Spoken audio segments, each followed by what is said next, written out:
call it enjoyment. So they never give. They're always expecting to receive. They never do anything. They're expecting somebody else to do it. You will never shine like that. Take the initiative to lead the people. And the way to do it is to look at Christ, because he's the ultimate leader. I told you already when I started, the moon does not really have light in itself. The reason the moon shines is because the moon is always connected to the sun. And so the responsibility of illumination is called intimacy. If you don't get an intimate relationship with God, you can't shine God's wisdom and you can't bring God's leadership. Anybody who wants to be unstoppable must shine. And for you to shine, you must take the responsibility of illumination, because God came to illuminate you. That's why John 1:9 said, he is the light that lighted every man that cometh into the world. He came to illuminate you, but he cannot illuminate you unless there is intimacy. And so the first responsibility of shining is called intimacy. If you don't have a vital relationship with God, believe me, sir, we can pour a drum of oil on your head, you will end up a failure. You will be at the back. You will go nowhere, because there are certain things that won't happen to you until God speaks to your heart. Go and read your Bible. Go and check your Bible. Abraham, the first man that God really gave the covenant of taking the whole world. God transferred the blessing to Isaac, but Isaac needed his own encounter.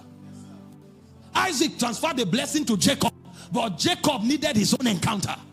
We lay hands on you, it's a blessing. We prophesy to you, it's a blessing. But if you don't have a relationship with God, you will still fail.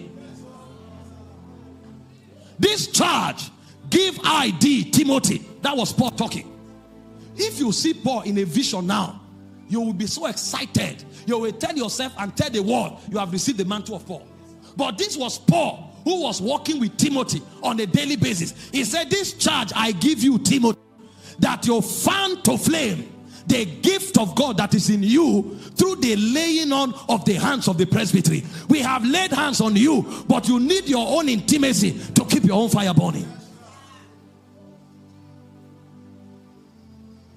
This is the problem of our generation. People are fighting to remove buttons from the suit of men of God, but they have no relationship with God.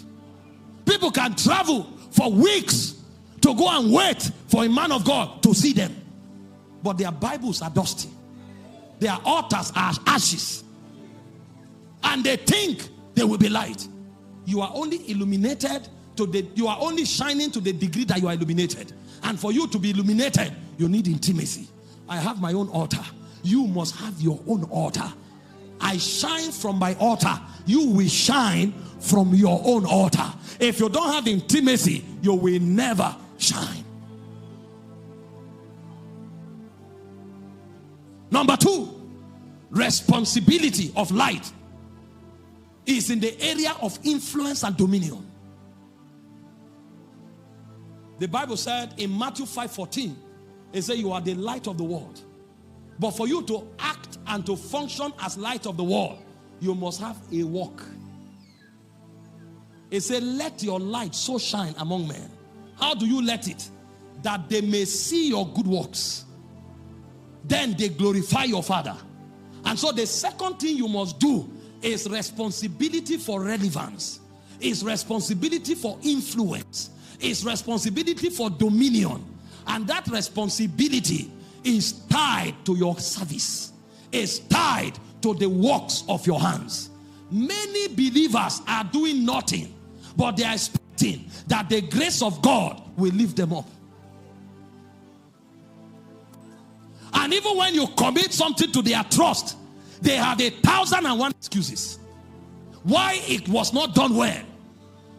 I am shocked. Sometimes you tell people, somebody says he's looking for a job, sweep the floor. He will sweep it 3 times, it will still not be clean.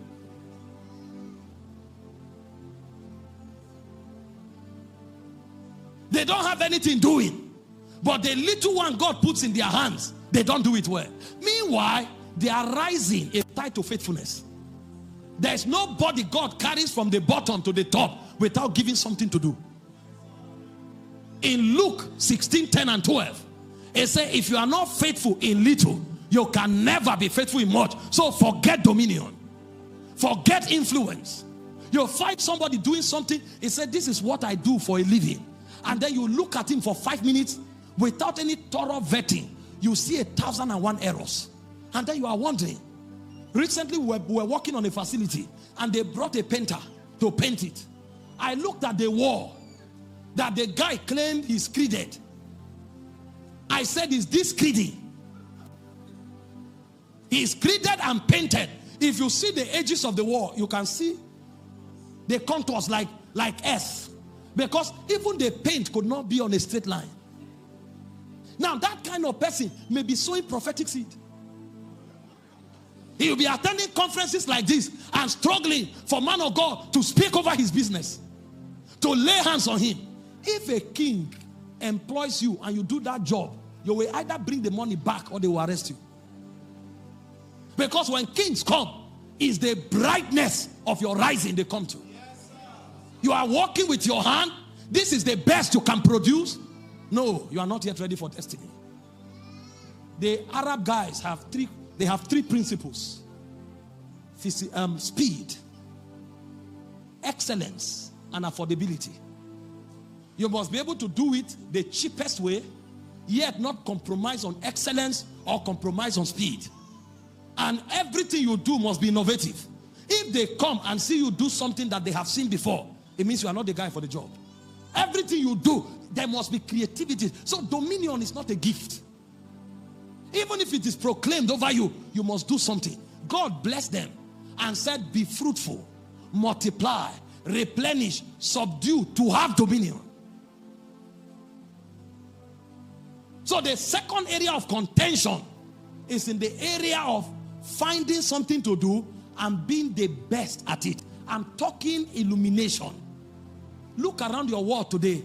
How are men shining? They are not shining through their faces. They are shining through the excellent products that they supply to men.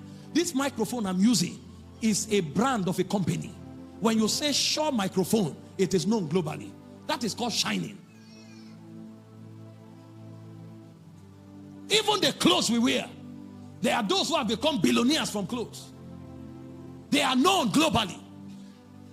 People will travel from here to the Western world to buy t-shirts. Meanwhile, we have too many t-shirts in Alaba market. How many of you go there to buy, to wear for relevant events?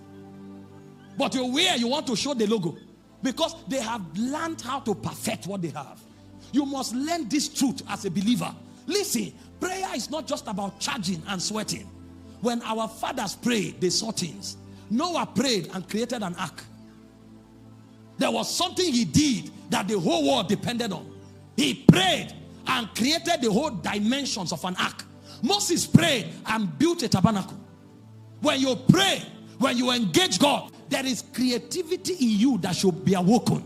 It said in Jeremiah 33 verse 3, ask of me, I will answer. But I don't only answer, I will show you great and mighty things that you know not. So cutting edge intelligence should actually come from our intimacy. That is how we shine. We don't see, we need to understand it. Sometimes we become too religious and we parade rituals without tangible solutions and results that will command the attention of the world. I believe in transformation. I believe in holiness. I believe in character development. But that's not all God does. Because when you read the Bible, you will find men who had the same prayer altars that we have and came up with intelligent civilizations that shook their world. How did Abraham understood the principle of cattle rearing? How did Isaac